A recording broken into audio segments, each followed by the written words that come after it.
लोकमत या क्षणाची सगळ्यात मोठी आणि महत्त्वाची राजकीय बातमी ती म्हणजे MIM वंचितमधून बाहेर पडला आहे। प्रकाश आंबेडकर यांनी जागा वाटपात सन्मान ठेवला नसल्याचा दावा केला MIMचे खासदार इम्तियाज जलील यांनी आणि MIMनं वंचित विकास आघाडीमधून बाहेर पडण्याचा निर्णय घेतला आहे। ही या क्षणाची सगळ्यात मोठी आणि महत्त्वाची बातमी। गेल्या 2 दिवसांपासून बातम्या येत होत्या MIM नाराज असल्याच्या। सिद्धार्थ गोदाम आपले प्रतिनिधी आपल्यासोबत आहेत। सिद्धार्थ, नेमकं काय झालं?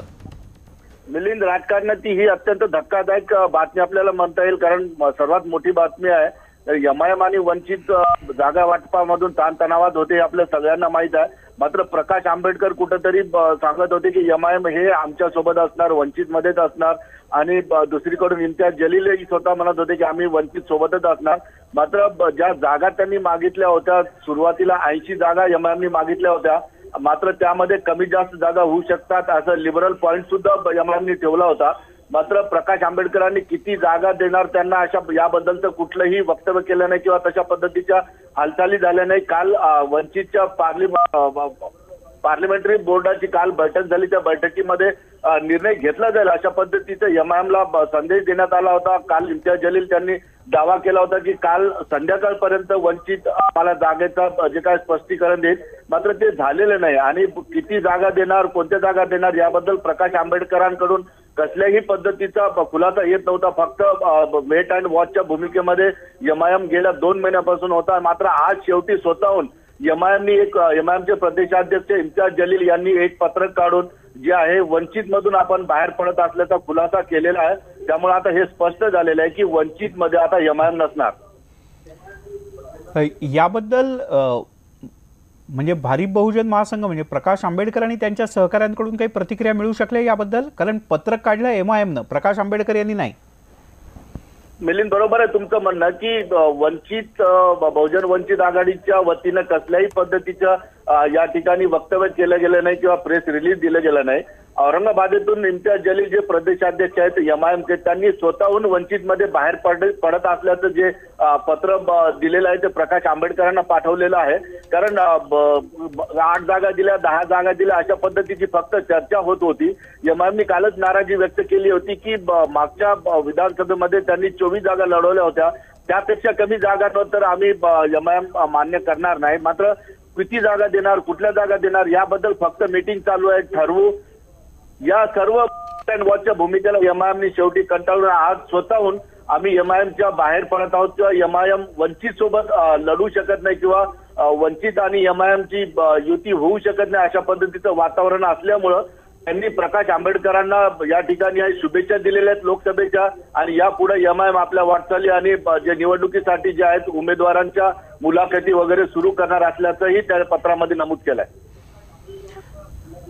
सिद्धार्थ, तुर्तास धन्यवाद या माहितीबद्दल। कालच न्यूज 18 लोकमतवरच्या बेधडक या कार्यक्रमामध्ये आपण याच विषयावर चर्चा केली होती आणि तेव्हा आपल्याकडच्या विश्लेषकांनी या प्रकारची शंका व्यक्त केली होती की ज्या पद्धतीनं कालही MIM आणि काँग्रेसच्या नेत्यांमध्ये किंवा MIM आणि म्हणजे वंचित विकास आघाडी आणि MIMच्या नेत्यांची जी काही वक्तव्य आली होती ती पाहता हे एकत्र किती राहतील आणि किती काळ राहतील किंवा कसे राहतील याबद्दलही काही शंका उपस्थित करण्यात येत होत्या। आणि आता तीच शंका आणि शक्यता खरी ठरलेली आहे। महाराष्ट्राच्या राजकारणातली या क्षणाची सगळ्यात मोठी बातमी, एक तिसरी मोठी आघाडी म्हणून जे 2 राजकीय पक्ष एकत्रितपणे पुढे येणार असं दिसत होते, तर त्यात आता मोठा धक्का, हा सगळ्यात मोठी बातमी महाराष्ट्राच्या राजकारणातली आगामी जो महासंग्राम आहे विधानसभेचा त्यात, की MIM आणि भारिप बहुजन महासंघ, आता भारिप बहुजन महासंघच म्हटलं पाहिजे त्या अर्थानं, आता वंचित विकास आघाडी जर का MIM बाहेर पडला असेल तर वंचित विकास आघाडीतनं MIM बाहेर पडलं म्हणजे आता भारिप बहुजन महासंघ एकटाच राहिला। आपल्यासोबत 2 मान्यवर आहेत, त्यांची आपण सुरुवातीला थोडक्यात प्रतिक्रिया घेऊयात। हेमंत देसाई आहेत आपल्यासोबत आणि माधव भंडारी आहेत भाजपचे प्रवक्ते। देसाई सर, एक तिसरी आघाडी जी मोठ्या प्रमाणात तयार होत होती, लोकसभेला जे एक मोठं आव्हान वंचित विकास आघाडीनं तयार केलं होतं, आता MIM स्वतंत्र झाला। नाही, एक तर काय भारतीय जनता पक्ष आणि शिवसेना हे एकूण महायुतीला या संपूर्ण धर्मांध राजकारण आहे आणि त्याचा मुकाबला करण्यासाठी आम्ही लढणार आहोत अशा प्रकारच्या ज्या गर्जना करतात आणि गर्जना केल्यानंतर ज्या पद्धतीचं हे घडतं त्यामुळे लोकांचा अशा पक्षांवरती विश्वास कमी होत जाईल. मग मला जनता पक्षाची आठवण झाली की जनता पक्षसुद्धा 2.5 वर्ष टिकला होता. हे जे आहे, ही जी आघाडी आहे यांची, ही लोकसभा ते विधानसभा या मुदतीमध्ये सुद्धा टिकू नये हे धक्कादायक आहे. म्हणजे काही सभांमध्ये, विशेषतः एका सभेमध्ये तर ओवेसी आणि यांनी आलिंगन दिलं आणि ज्या प्रकारे त्यांचा म्हणजे जी आघाडी असेल ती आता युगानुयुगे ही आघाडी टिकेल अशा प्रकारचं वातावरण निर्माण केलं जात होतं. ओवेसी तर प्रकाश आंबेडकरांबद्दल इतके आदराने बोलले की आता महाराष्ट्रात एक नवा जनतेचा एक तारणहारच जन्माला येतोय अशा प्रकारचं वातावरण निर्माण झालं होतं. आता इथे लक्षात घेतलं पाहिजे की प्रकाश आंबेडकरांकडनं सुद्धा एक गोष्ट घडली आहे की यांच्या 100-150 त्यांच्या वेगवेगळ्या म्हणजे नगर परिषदा, नगरपालिका याच्यातल्या जागा आहेत. अशा वेळी त्यांची ताकद अजिबात झिडकावून 2 आमदार 1 खासदार असलेला आणि त्यांना ज्या प्रकारची वागणूक दिली जाते, जी वागणूक काँग्रेसला दिली जात होती प्रकाश आंबेडकरांचं हे दिसतंय. आपल्यासोबत काँग्रेसचे काही नेते जोडले गेलेत आणि भाजपचेही काही नेते आपल्यासोबत जोडले गेलेत. नितीन राऊत आहेत आपल्यासोबत, काँग्रेसचे कार्याध्यक्ष. राऊतजी, काय प्रतिक्रिया आहे तुमची? MIM आता स्वतंत्र लढणार आहे, वंचित आघाडीच्या बरोबर नसेल. हे बघा, हे होणारच होतं, कारण ज्या वेळेला लोकसभेच्या निवडणुकांमध्ये या लोकांनी आपसात अलायन्स केलं, तो अलायन्सच मुख्यत्वे करून यांना धोकादायक होता. MIM ही कधीही वंचितांसोबत जाऊ शकत नाही. MIM ला वंचितांशी काही घेणं राहिलं नाही कधी. तर अशा परिस्थितीमध्ये आज जेव्हा ती त्यांना वेळ आली, अशा वेळेला ती धोका देणारच ना. तर ती परिस्थिती झाली, यात काही वेगळेपणा नाही असं मला समजतं. मग तुम्हाला अपेक्षित होता अशा प्रकारचा निर्णय? मला वाटत होतं वारंवार की यांचं आता आंबेडकरांना बरोबर घेणार का तुम्ही? नाही, आंबेडकरांची इच्छा असेल तर आम्ही त्यांचं स्वागत करू. हा निर्णय प्रकाश आंबेडकरांनी स्वतः घ्यायचा आहे आणि त्यांना जर काँग्रेस सोबत यायचं असेल आणि जे भारताला संविधान परमपूज्य डॉक्टर बाबासाहेब आंबेडकरांनी दिलं, जी लोकशाही प्रदान केली, त्या लोकशाहीला टिकवण्यासाठी आणि त्यांना लोकशाहीची शान राखण्यासाठी जर आमच्यासोबत यायचं असेल, ठीक आहे, तर आम्ही निश्चितच त्यांचं स्वागत करू. ठीक आहे सर, धन्यवाद या प्रतिक्रियेबद्दल. एक छोटीशी प्रतिक्रिया आपल्यासोबत भाजपचे मुख्य प्रवक्ते माधव भांडारी सर सुरू आहेत. भांडारी सर, काय वाटतंय तुम्हाला? तिसरी आघाडी म्हणून समोर येत होतं वंचित विकास आघाडी. मुख्यमंत्र्यांनी म्हटलं होतं की विरोधी पक्षनेता वंचितचा असेल, आता वंचित नाही राहिली, MIM बाहेर पडलं.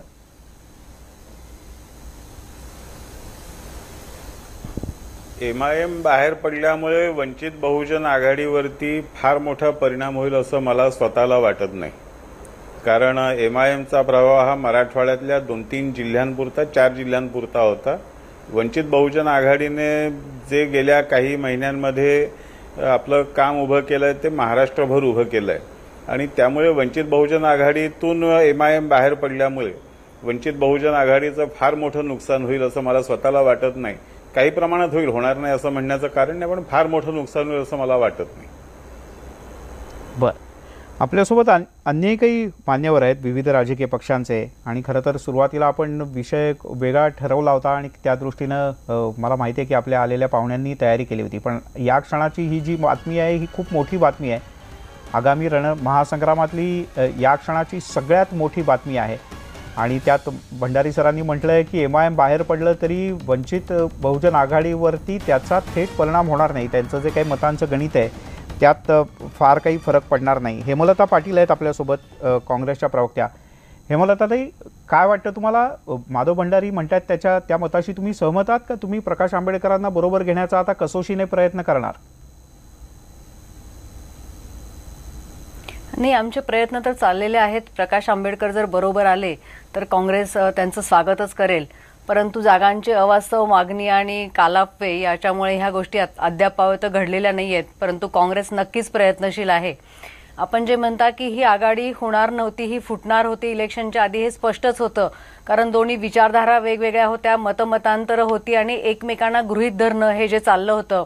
MIMचा सारखा आक्षेप होता की आंबेडकर यांना गृहीत धरतात आणि जागा वाटपामध्ये समान संधी देत नाही आणि त्याच्यामधून ह्या गोष्टी घडणार हे स्पष्ट झालं होतं आणि त्या पद्धतीने ती आघाडी आज फुटलेली आहे. मला असं वाटतं की जसं माधवजी म्हटले की आंबेडकरांनी महाराष्ट्रभर त्यांचं काम चांगलं केलेलं आहे, परंतु मला असं वाटतं की फक्त दुसऱ्या एका ठराविक मतांवरती डोळा ठेवून काँग्रेस आणि राष्ट्रवादीची मतं कमी करणं एवढाच त्याच्यामध्ये लोकसभेमध्ये उद्देश साध्य झालेला आहे. आणि मला असं वाटतं की ह्या दोन्ही आघाड्या फुटल्यामुळे काँग्रेसचं फार मोठं नुकसान होईल किंवा काँग्रेसला फायदा होईल अशी परिस्थिती नाही, कारण काँग्रेसचा एक वोटर बेस आहे आणि त्या दृष्टीने काँग्रेस निवडणुकांना सामोरं जाईल. ठीक आहे, आपल्यासोबत विकास लवंडे आहेत, राष्ट्रवादी काँग्रेसचे प्रवक्ते. विकासजी, काय तुमची प्रतिक्रिया आहे? काय वाटतं की वंचित आता दुबळं झालं त्या अर्थाने? कारण MIM भले काही जिल्ह्यांपुरता मर्यादित असेल, माधव भांडारी सांगतायत त्यांचा दावा आहे त्याप्रमाणे, पण काही ना काहीतरी फटका तर निश्चित बसेल आघाडीला. सुरुवातीला मी जो आपण मूळ विषय ठेवला होता गड किल्ल्याच्या संदर्भातला, शासनाने जो निर्णय घेतला होता त्या संदर्भात, की तो त्याचा मी निषेध करतोय शासनाचा त्या निर्णयाच्या संदर्भातला. आणि आपण जो प्रश्न विचारलाय वंचित आघाडीच्या संदर्भात, खरं तर वंचित बहुजन विकास आघाडी याच्या संदर्भामध्ये वंचित कोण आणि बहुजन कोण याची शेवटपर्यंत व्याख्या स्थापनेपासून त्यांना कधी सांगता आलेली नव्हती. वंचित बहुजन विकास आघाडीचं आता भाजपचे लोक सुरुवातीपासूनच अगदी समर्थन करत आले. वंचित आघाडीचे नेते सातत्याने BJPवर RSSवर जहरी टीका करत आले. ओवेसी असतील, प्रकाश आंबेडकर असतील, त्यांचे सगळे प्रवक्ते असतील, जहरी टीका करत आले. परंतु BJPने त्यांच्यावर कधीही टीका केली नाही, त्यांच्या प्रवक्त्यांनी कधीही त्याचं प्रतिवाद केला नाही आणि उलट समर्थनच करण्याचा ते सातत्याने प्रयत्न करतात. अगदी मुख्यमंत्र्यांनी सुद्धा परवा ज्या पद्धतीने सांगितलं की वंचित विकास आघाडीचाच विरोधी पक्ष नेता असेल, हे जे काय त्यांचं आहे हे बी टीम वगैरे म्हणत होतो आम्ही सगळेजण, हे त्याच्याही पलीकडे होतं. आणि खरं तर वंचित बहुजन विकास आघाडीमध्ये जे दोन घटक पक्ष होते, MIM आणि भारिप बहुजन, हे दोन मुख्य पक्ष होते. माधव भंडारी जरी म्हणत असले की MIMची मतं फारशी नाहीत, काय प्रभाव नाही त्यांचा 2-3 जिल्ह्याच्या पलीकडे काय नाहीये, परंतु किमान वंचित बहुजन आघाडीमध्ये MIM हा निदान प्रत्येक गावात प्रत्येक वार्डात त्यांची मतं आहेत किंवा त्यांचे 2 आमदार, एक खासदार त्यांचा आहे. तुलनेने भारिप बहुजन संघाचा म्हणजे प्रकाश आंबेडकरांचा एकही आमदार नाही, एकही खासदार नाही. त्यामुळे कोणाची शक्ती किती हे त्यांचं त्यांना जरी माहीत असलं तरी पण दोन्ही विचारधारा ह्या वेगळ्या होत्या. मुळामध्ये हे सेक्युलरचे गप्पा मारत होत्या. MIM हा किती नाही म्हणलं तरी एक धर्मांध विचाराचं त्यांच्याकडे एक नकळत त्यांचा पुरस्कार त्यांनी केलेला आहे सातत्याने आणि सेक्युलरिझमचा चेहरा होता.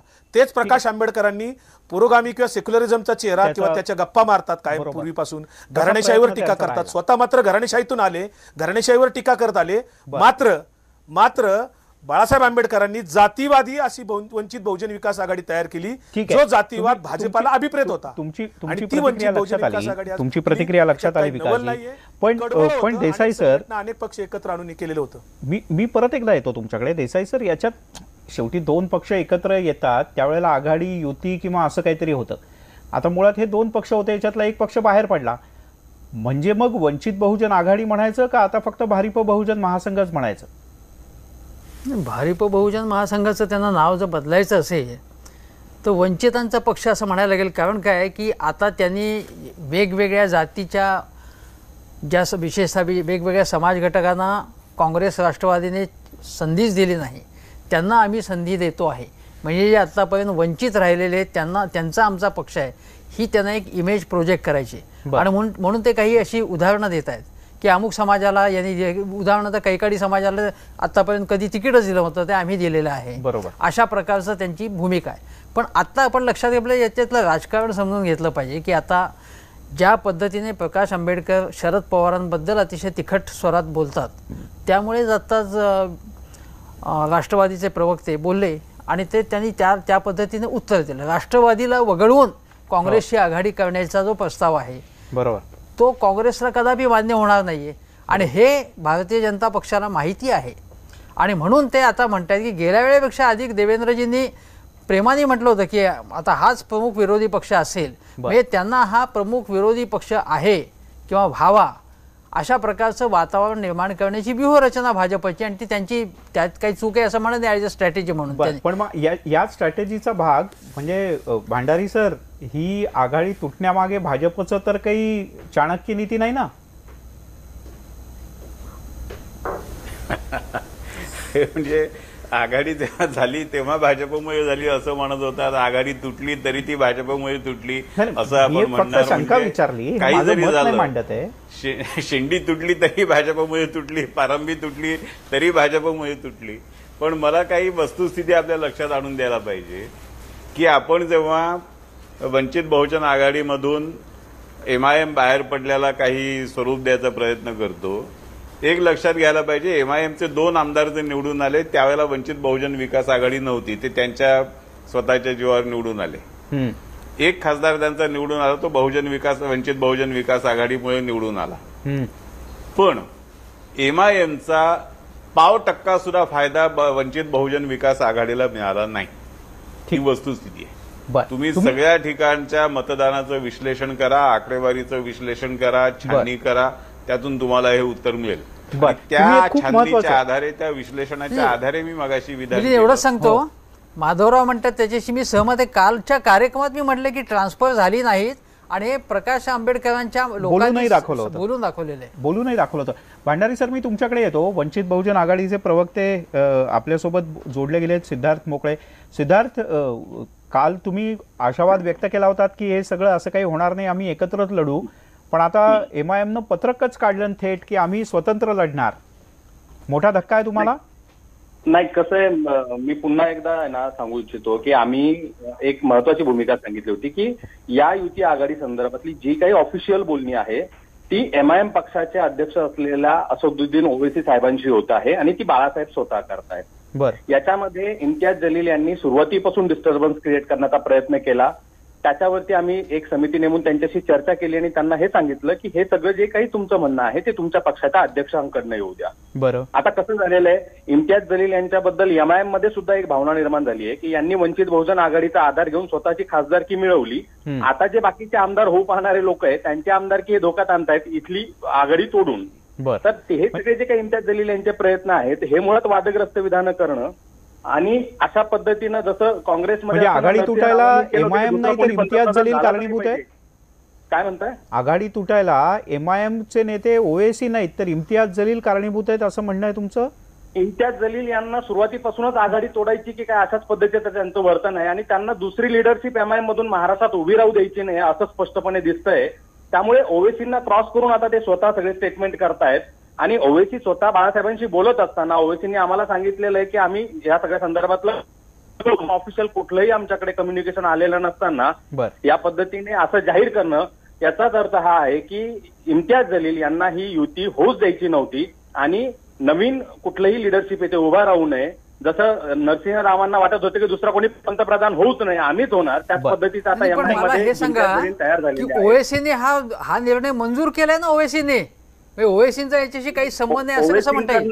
ओवैसींकडनं आम्हाला अजून तशा कुठल्याही प्रकारचं कम्युनिकेशन आलेलं नाही. आज ना उद्या हा, तर त्यांच्याकडनं आल्यावर आम्ही प्रतिक्रिया देऊ. त्यावेळी तुमची प्रतिक्रिया काय असेल? त्यावेळी मग तुम्ही काय सांगाल? जर ओवैसीने हा जर सँक्शन केला निर्णय, त्याच्यावरती शिक्कामोर्तब केलं तर तुम्ही काय म्हणाल? मग नाही, ते शिक्कामोर्तब होऊ द्या ना, मग काय म्हणायचं ते आम्ही म्हणू. मात्र या ठिकाणी इम्तियाज जलील ज्या पद्धतीनं ही युती तोडण्यासाठी प्रयत्न करतायत सुरुवातीपासून ते अतिशय खेदजनक आहे.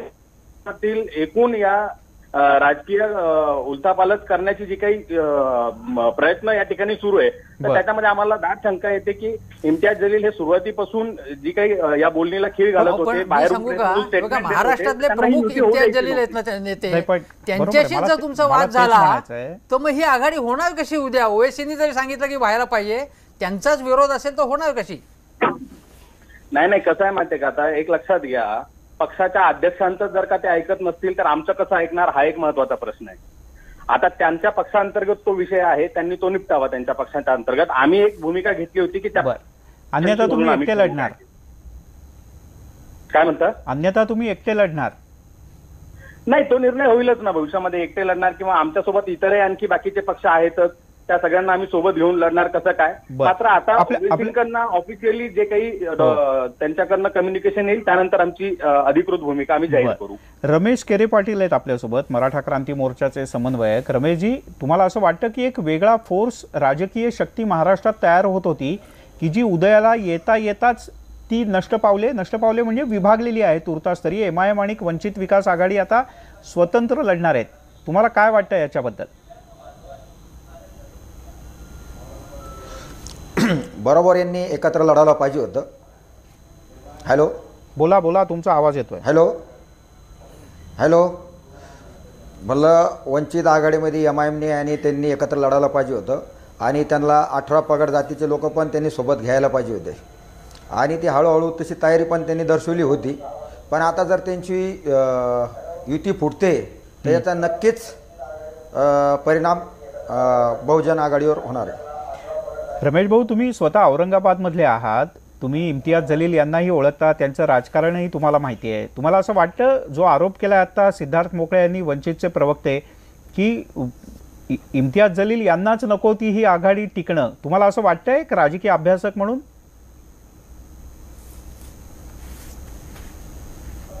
त्या संदर्भात मी काही बोलू शकत नाही, कारण इम्तियाज जलील हे औरंगाबादमधूनच निवडून आलेले आहे. हो, तर त्यांना बहुजन समाजाने सगळ्यांनी मदत केली, त्यामुळे ते खासदार झालेले आहेत. हॅलो, बोला. त्यांना सर्व समाजातील लोकांनी मतदान केलं म्हणून ते या ठिकाणी खासदार.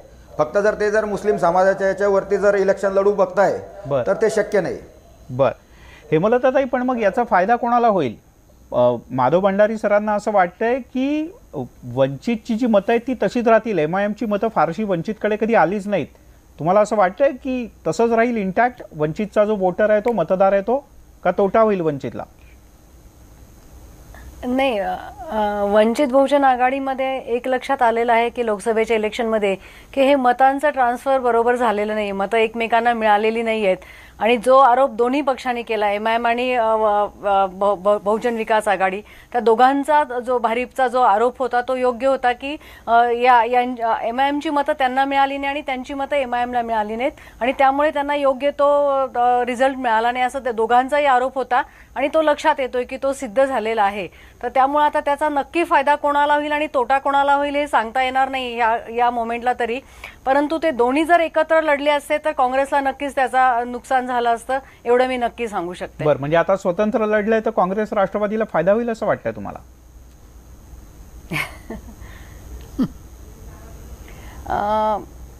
हो, फायदा तर व्हायला हवा, वेगवेगळे लढले तर. खरं तर अशी तिसरी आघाडीच नको आणि सर्वांनी एकत्र येऊन जर इलेक्शन्स लढल्या, काँग्रेस, राष्ट्रवादी आणि वंचित बहुजन आघाडी, तर तो जास्त फायदा होईल असं मला वाटतं. ठीक आहे. भांडारी सर, तुम्ही असा दावा केला आहे की MIMची मतं ही वंचितला मिळाली नव्हती आणि की जे काही महाराष्ट्रातलं काम आहे वंचितचं ते मोठं काम आहे असं तुम्हाला वाटतं.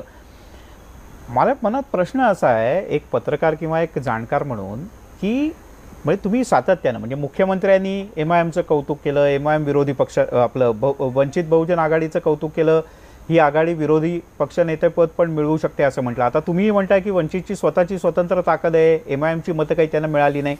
असं वाटायला लागलंय की तुमचा प्रयत्न होता किंवा तुमची किमान इच्छा तरी होती की हे वेगळे लढले तर तुमचा एक तिसरा शत्रू जो तयार होऊ पाहतोय तो लढण्याच्या आधीच शस्त्र खालती ठेवेल. तसं तर झालंय, म्हणजे तुम्ही समाधानी असाल याबद्दल?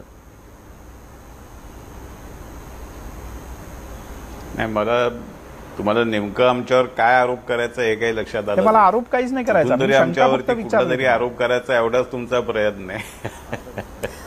नाही, भांडारी सर, तुमच्या मनात आलेली कुठलीही शंका याच्यामधली खरी नाही. आमचा याच्याशी काही संबंध नाही. त्यांचं राजकारण त्यांनी करावं. त्यांचं राजकारण करत असताना जर ते एकमेकांबरोबर वावरू शकत नसतील, एकमेकांची मतं एकमेकांना देऊ शकत नसतील तर तो त्यांचा प्रश्न आहे. आणि मी आपल्याला एक गोष्ट स्पष्ट करतो की 2019च्या लोकसभा निवडणुकीमध्ये आम्हाला मिळालेल्या यशात वंचित बहुजन विकास आघाडीने काँग्रेस राष्ट्रवादीची मतं खाल्ली म्हणून आम्हाला यश मिळालं हे विधान खोटं आहे. वंचित बहुजन विकास आघाडीच्या मतांमुळे काँग्रेस राष्ट्रवादीचं काय नुकसान व्हायचं असेल ते झालं असेल, मला माहित नाही झालंय की नाही, बहुधा झालेलं नाहीये. पण आम्हाला जे यश मिळालेलं आहे ते त्यांच्याशिवाय मिळालेलं आहे. त्यामुळे आम्हाला त्या दृष्टीने याच्यात आम्ही कुठलाही विचार करत नाही. आम्ही आमचं काम करतो. विरोधकांमध्ये जे उभे राहतील त्यांच्या समोर आम्ही लढू. या विभाजनाचा तुम्हाला फायदा होईल का तोटा? मी सांगितलं ना, आम्हाला जर मागच्याच वेळेला काही झालं नव्हतं बरं, तर ठीक आता आहे. सुद्धा त्यामुळे त्याच्यामुळे तीच तुम्हाला परिस्थिती, मागच्या वेळची सिद्धार्थ परिस्थिती आपल्यासोबत. आता कायम राहणार आहे. फार मोठा फरक पडणार नाही. बर, देसाई सरांच्याकडे जाण्यापूर्वी सिद्धार्थ आहेत आपल्यासोबत. सिद्धार्थ, भांडारी सर तुमच्याबद्दल फार पॉझिटिव्ह आहेत. त्यांचं असं म्हणणं आहे तुमची मतं इंटॅक्ट राहणार, कुठेही जाणार नाहीत. नाही, काय आहे मिलिंदजी, आपण एक सातत्याने बघतोय की काँग्रेस राष्ट्रवादी असेल किंवा शिवसेना भाजप असेल, या दोन्ही पक्षांनी लोकसभेच्या वेळेला एक वंचित बहुजन आघाडीबद्दल संभ्रम निर्माण करण्याचा प्रयत्न केला. म्हणजे कसं की काँग्रेस राष्ट्रवादीने बी टीम म्हणून आरोप करायचा आणि भाजपने आणि सेनेने असा आभास निर्माण करायचा. ती ही एक राजकीय खेळी आहे. दुसरा भाग असा आहे की मुख्यमंत्र्यांनी स्टेटमेंट केलं काय किंवा माधव भंडारी बोलले काय, त्याने आम्हाला फरक पडत नाही. मुळात इथला ओबीसी वोटर जो शिवसेनेचा आणि भाजपचा बेस वोटर आहे तो आता मोठ्या प्रमाणात वंचित बहुजन आघाडीकडे आलेला आहे. त्यामुळे येत्या काळामध्ये या दोन्ही पक्षांना, ज्यांचा ओबीसी वोटरवरती यांचं राजकारण चालतंय, तो ओबीसी इकडे सरकल्यामुळे मोठ्या प्रमाणात त्यांना फटका बसणार, ही 100% खात्रीची गोष्ट आहे. दुसरा भाग, एमआयएम आमच्यापासून बाजूला झाली म्हणून आम्हाला काही फटका बसणार आहेत का, तर तसंही काही फार होणार नाहीये. कारण मुळात आमच्याकडे मुस्लिम समाजाचे जे वोटर्स आहेत, जे लोकसभेच्या वेळेला काँग्रेस सोबत गेले होते, त्यांना अख्खी काँग्रेस आणि राष्ट्रवादी आता भाजपमध्ये जाऊन बसल्याचं दिसल्यामुळे त्या वोटर्स समोर वंचित शिवाय दुसरा पर्याय नाहीये. त्यामुळे सिद्धार्थ, तुम्ही हे एक प्रकारे मान्य केलं की तुम्हाला मागच्या वेळेला एमआयएम ला बरोबर घेतल्यानंतर जी मुस्लिम मतं मिळण्याची शक्यता होती ती तुम्हाला मिळाली नव्हती, हे तुम्ही मान्य करता एक प्रकारे. नाही, मग आता काय आहे माहिती का, एमआयएम सोबत मिळावीत म्हणून आम्ही ते घेतलं नव्हतं. याच्या मागे एमआयएमला राजकीय मुद्दा नाहीये, तर ती एक सामाजिक पातळीवरती अभिसरणाची प्रक्रिया या ठिकाणी आम्ही राबवतोय. जे काही सामाजिक इंजिनिअरिंग, राजकीय पक्ष म्हटल्यानंतर सामाजिक पातळीवरची अभिसरणाची प्रक्रिया आणि निवडणुकांच्या वेळेला राजकीय पक्ष मतांच्या शिवाय कुठली अभिसरणाची प्रक्रिया करत असतो. मानतोच आहोत, त्या सगळ्या गोष्टी होतात, त्याबद्दल दुमतच नाहीये. देसाई सर, राजकारण तसा काही आमचा भाग नाहीये. एकच मिनिट. असं हे म्हणायचं आहे की जर वंचित आणि एमआयएम एकत्र होते, तोपर्यंत लोकसभा निवडणूक आणि रिझल्ट आल्यानंतर बरेच दिवस झाले, तोपर्यंत या आघाडीचं कौतुक मुख्यमंत्र्यांनी केलं नव्हतं किंवा त्यांच्या कुठल्याही नेते किंवा प्रवक्त्यांनी केलं नव्हतं.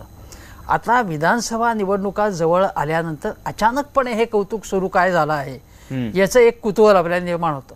आपण काही आरोप करत नाही, अर्थातच आपण माधवरावांसारखंच अतिशय सावध बोलतोय. आपण आपल्या मनातले प्रांजळ प्रश्न आहेत तेवढे विचारतो. हा एक भाग आहे. आता दुसरं आहे की एमआयएमची मतं ट्रान्सफर झाली नाहीत, आता एमआयएम सेपरेट झाला. आता हे बघा, एमआयएम कशाला रिप्रेझेंट करतं की काय सेक्युलरिझम ते काय म्हणतात, आणि भारतीय जनता पक्षाचा तिहेरी तलाक 317व कलम या संदर्भात एमआयएमच्या ज्या काही भूमिका आहेत, त्यामुळे एमआयएम सेपरेट झाल्यावरती एमआयएमवरती थेट हल्ला करणं हे भारतीय जनता पक्षाला अधिक सोपं जाणार आहे. जर ते वंचित आणि एमआयएमची आघाडी असती आणि जर त्यांना भाजपची बी टीम म्हणून त्यांना ट्रीट करायचं असतं तर तिथे त्यांना अडचण झाली असती.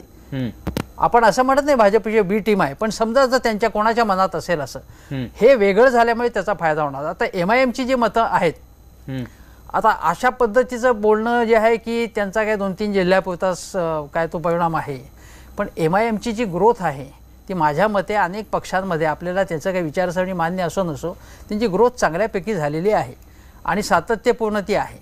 त्या अशा वेळी असं लक्षात घेतलं पाहिजे की काँग्रेस संपूर्ण वीक झालेला आहे, तर मुस्लिम वोट जे आहेत 60 ते 70 मतदारसंघामध्ये मुस्लिम वोट प्रभावी ठरतात.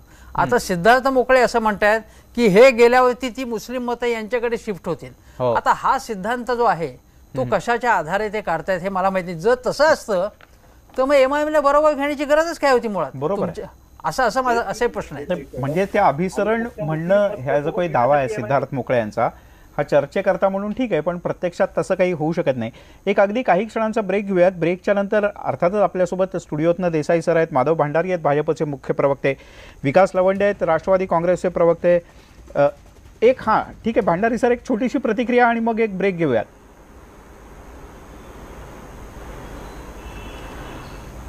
मला आपल्याला फक्त एवढंच लक्षात आणून द्यायचंय की आम्ही वंचित बहुजन विकास आघाडीवरती एमआयएम वरती टीका करत नाही. याचं कारण राज्यामध्ये आमचा सामना हा काँग्रेस राष्ट्रवादीशी आहे. ज्यांच्याशी सामना आहे त्यांच्यावरती आम्ही टीका करू, ज्यांच्याशी सामना नाही त्यांच्यावरती टीका कशाला करू, जे निवडणुका लढवत नाहीत त्यांच्यावर टीका कशाला करू. ज्यांच्याशी सामना आहे त्यांच्यावरती आम्ही टीका करतो, ज्यांच्याशी स्पर्धा आहे त्यांच्यावर टीका करतो. वंचित बहुजन विकास आघाडीशी थेट सामना नसल्यामुळे आम्हाला त्यांच्यावरती टीका करायची किंवा त्यांनी केलेल्या टीकेला उत्तर देण्याची गरज वाटत नाही. भांडारी सर, तुमचं स्पष्टीकरण तुमच्या दृष्टीने 100% बरोबर असलं तरी प्रश्न याच्यानंतर हा पडतो, जर का प्रमुख तुमचा विरोधक वंचित नाही पण विधानसभा निवडणुकांच्या नंतर प्रमुख विरोधी पक्ष मात्र वंचित होईल असं मुख्यमंत्र्यांना वाटतं, याच्यातली जी काही गोम आहे ना, MIM न वंचित विकास आघाडीपासून फारकत घेतले, स्वतंत्रपणे निवडणूक लढवण्याचा निर्णय घेतलाय, याचं औपचारिक पत्र सुद्धा MIMच्या वतीनं जारी करण्यात आलंय आणि त्यामुळे महाराष्ट्रातलं राजकारण हे आगामी महासंग्रामात पूर्णपणे बदलणार यात काहीच शंका नाही. आणि याबद्दलच आपण बोलतोय. ब्रेकवर जाण्यापूर्वी भांडारी सरांनी असं म्हटलं होतं की MIM म्हणजे वंचित बहुजन आघाडी हा आमचा मुख्य विरोधी पक्षही नाही, आमचं मुख्य टार्गेटही नाही, त्याच्यामुळे आम्ही त्यांच्याबद्दल काही बोलणार नाही.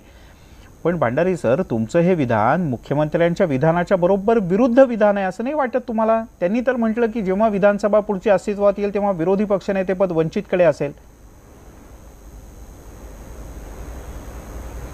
मुख्यमंत्र्यांनी जे काही विधान केलं तेवढं एकच वाक्य की त्यांनी विधानासाठी उच्चारलं, परंतु बाकी त्यांच्या सगळ्या भाषणामध्ये त्यांनी काँग्रेस राष्ट्रवादी काँग्रेसवरच टीका केली. त्यामुळे मी त्यांच्यापेक्षा काही वेगळं नाही बोललेलो.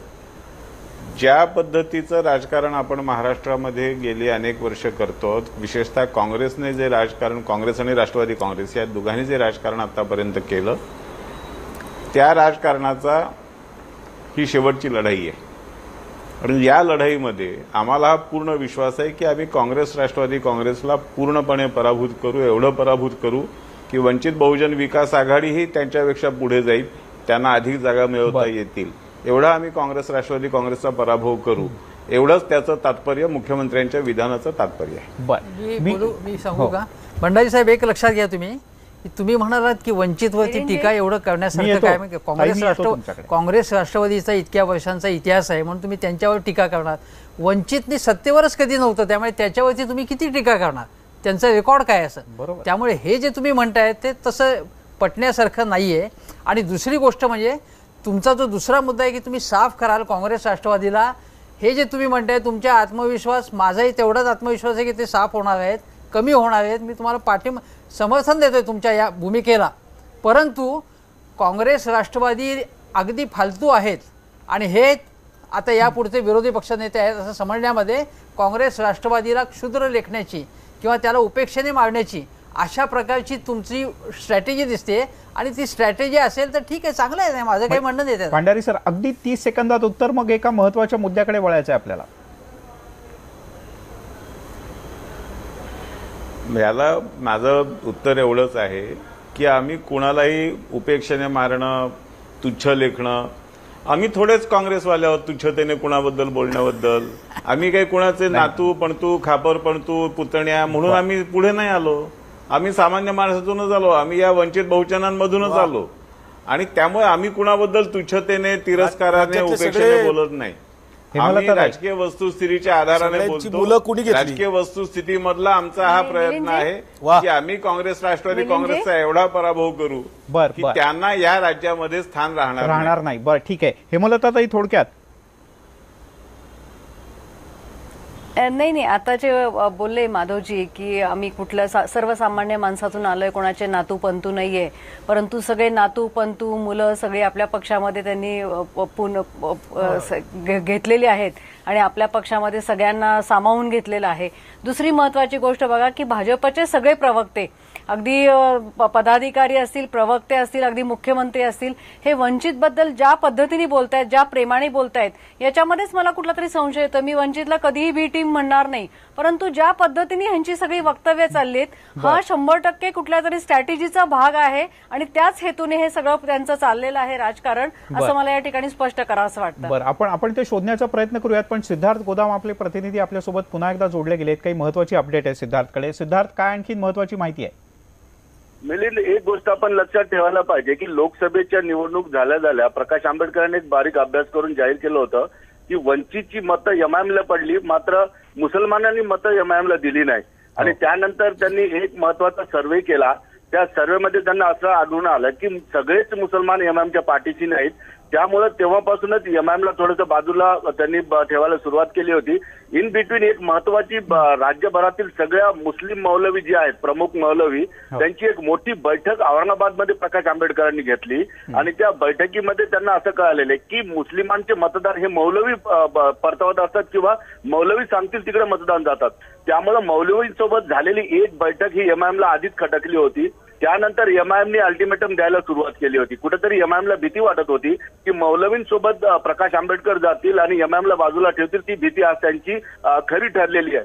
महत्वाची गोष्ट यामध्ये अशी आहे की प्रकाश आंबेडकरांसोबत एमआयएम नसणार, यामुळे प्रकाश आंबेडकर किंवा वंचित बहुजन आघाडीला नुकसान होणार नाही. प्रकाश आंबेडकरांचं बेरजेचं राजकारण यामध्ये होणार आहे.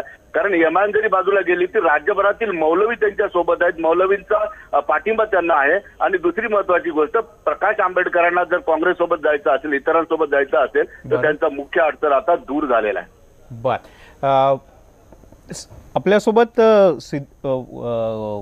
सिद्धार्थ मोकळे आहेत. मला सांगा की खरंच असं तुमचं नियोजन होतं की एमआयएम ही तुम्हाला 3 पायाची शर्यत ठरते आणि अडसर ठरते म्हणून कदाचित बाळासाहेबांनीच पुढाकार घेतला असावा?